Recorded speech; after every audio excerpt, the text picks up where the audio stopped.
இதுல தானே அவனும் அவ்வளோ இருக்காங்க. ஆமாக்கா. அக்கா ஒரு நிமிஷம் வரேன், ஃபோனில் ரெக்கார்ட் பண்ணிக்கிறேன். அப்போ தான் போலீஸ் எவிடன்ஸ் காட்டுறது கரெக்டாக இருக்கும்.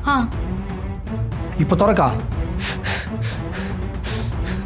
எங்கடா அவ இங்கே தான் இருக்கான்னு தெரியும்டா, சொல்றா. அவ எங்க அவ இங்கே தான் இருக்கா, நல்லா தெரியும், சொல்லு.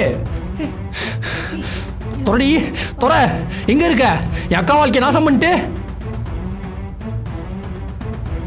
ஏன் இப்படி பண்ண? உனக்கு நான் அப்படி என்ன குறை வச்சேன்? ஏய் வீடியோ எடுக்காத. என் அக்கா சொல்லிட்டு நீ மட்டும் நிம்மதியா இருக்கலாம் பாக்குறியா? இந்த வீடியோ மகளிர் போலீஸ் ஸ்டேஷன்ல கொடுத்து என்ன பண்றேன்னு பாடுறா.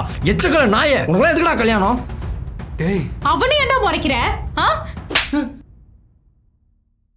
போடுக்கா, இன்னொன்னு வைக்கா.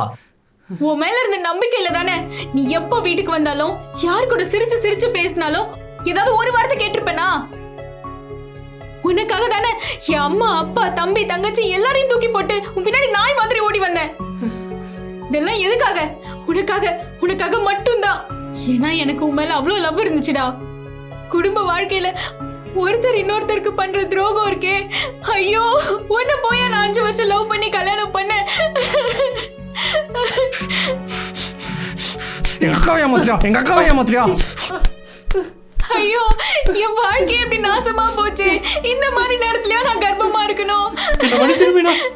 தெரியாம போட்ட மீனா, சாரி மீனா. எப்போ நீ எனக்கு துரோகம் பண்ணியோ அப்பவே உனக்கும் எனக்கும் எந்த சம்மதமும் கிடையாது. போ இங்க இருந்து. மீனா மீனா மீனா, சாரி மீனா, நான் மன்னிச்சிரு மீனா, தெரியாம போட்ட மீனா.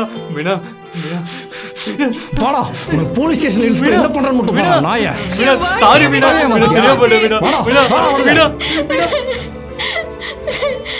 இவ்வளோ நாளா இவனை மட்டுமே நம்பி வாழ்க்கையை தொலைச்சிட்டேனே. இப்போ எனக்கும் என் குழந்தைக்கும் யார் இருக்கா? இனி அம்மா வீட்டுக்கு போனாலும் சொந்தக்காரங்க முன்னாடி எப்படி நான் வாழ போறேனோ தெரியல. யார் இனி எனக்கும் என் குழந்தைக்கும் சப்போர்ட்டா இருப்பாங்க?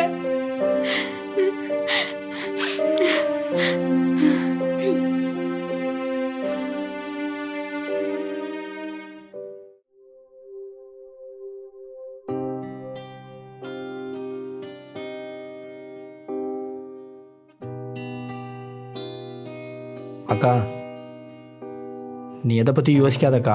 உன் தம்பி நான் இருக்கேன். என் ஆஃபீஸ்லேயே பார்த்து ஒரு நல்ல வேலையை நானே உனக்கு வாங்கி தரேன். யாரும் வேணான்னு உங்கள் எல்லாரையும் தூக்கி போட்டு போனனால தானே எனக்கு இந்த நிலமை. இதுவே நான் அப்பா சொல்லியிருந்த பையனை கல்யாணம் பண்ணியிருந்தா எனக்கு இந்த நிலமை வந்திருக்குமா? நடந்து முடிஞ்ச விஷயத்தை பேசி ஒரு பிரயோஜனமும் இல்லைக்கா. ஊரில் இருக்க எல்லாரும் என்னை பார்த்து சிரிப்பாங்கல்ல, என்னை பற்றி என்னென்னமோ பேசுவாங்க. அக்கா, நான் வயசில் சின்ன பையன்தான், உனக்கு அட்வைஸ் சொல்கிறேன்னு தப்பாக எடுத்துக்காத. பக்கத்து வீட்டுக்காரன் என்ன பேசுவான், சொந்தக்காரங்க என்ன நினைப்பாங்களன்னு எதுவும் யோசிக்காதக்கா. உனக்கு என்ன பண்ணுன்னு தோணுதோ அதை பண்ணு. அதுதான் உனக்கும் நல்லது, உன் குழந்தைக்கும் நல்லது. நீ கடைசி வரைக்கும் ஒரு சிங்கிள் மதராக இருந்து உன் குழந்தைய பார்த்துக்க போறியா, இல்லை அப்பாட்ட சொல்லி இன்னொரு கல்யாணத்தை பிளான் பண்ணட்டுமா? அவன் எனக்கு துரோகம் பண்ணிட்டான். ஆனால் நான் அவனுக்கு உண்மையாக தான் இருந்தேன். அப்புறம் இன்னொரு துரோகத்தை தாங்குற அளவுக்கு சக்தி இப்போ என்கிட்ட இல்லை. கடைசி வரைக்கும் சிங்கிள் மதராகவே இருந்து என் குழந்தைய நல்லா வளர்த்து ஆளாக்க போகிறேன். இனிமே என் வாழ்க்கை என் குழந்தைக்காக மட்டும்தான். உன் முடிவில் நீ ஸ்ட்ராங்காக இருக்கா. உனக்கு எதுனாலும் தம்பி நான் இருக்கேன்.